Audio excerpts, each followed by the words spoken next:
Well, Charlie Kirk is a good example of that.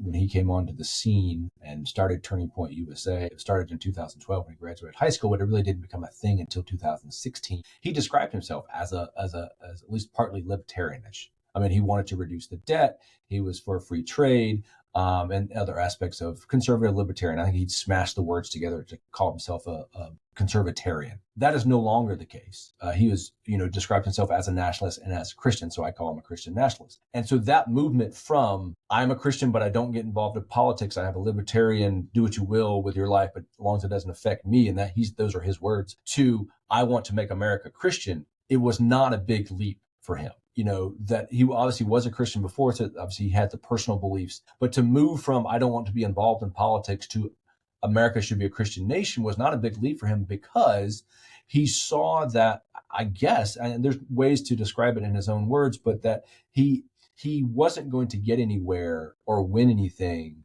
with the views that he had. Trump was on the scene. Trump was obviously elected, and Charlie Kirk jumped on the Trump train late in 2016, but he finally did. And then he was convinced by a pastor in California named Rob McCoy, who now recently retired from a mega church in California, who was a Seven Mountains Mandate person. And he was convinced in that, one, your audience is Christians and they want to hear this, but B, also the leap is not that far, that there are verses in the Bible that talk about good government and how government should run, and you should read those.